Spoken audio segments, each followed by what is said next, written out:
طرح تیار ہوگی اور بلکہ کہہ رہی ہے کہ مذاکرات ہونے چاہیے؟ میری بات سنیں نا، اگر پاکستان تحریک انصاف مذاکرات پہ پولیٹیکل سسٹم کے اوپر بلیو نہ کرتی تو 43 تو ایف آئی آر ہے، 302 کے تو ہمارے اوپر مقدمے، گائے چوری کے ہمارے اوپر مقدمے، اے ٹی ایم توڑ کے مشین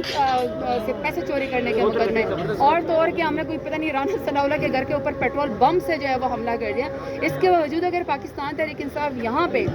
اپنا پریزیڈنشیل کینڈیڈیٹ کھڑا کرتی ہے، اسپیکر کا اور ڈپٹی اسپیکر کا وزیر اعظم کا انتخاب لڑتی ہے، تمام صوبوں کے اندر لڑتی ہے، تو اس کا مطلب ہے کہ پاکستان تحریک انصاف پولیٹیکل فورمز کے اوپر، ڈیموکریٹک پروسیس کے اوپر بلیو کرتی ہے۔ اچھا یہ بھی بتائیے گا زرتاج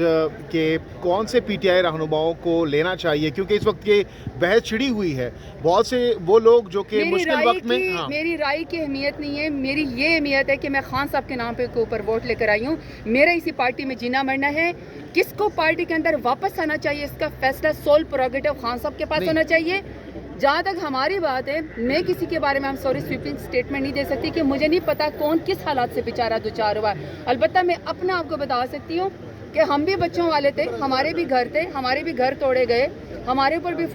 43 ایف آئی آرز کرائی گئی، ہم بھی کوئی روزی روٹی کرتے تھے، کوئی چھوٹا موٹا کاروبار تھا، ہماری بھی کوئی لائلٹی کا اپروول تھا، لیکن ہم نے پروو کیا خان صاحب کے سامنے۔ تو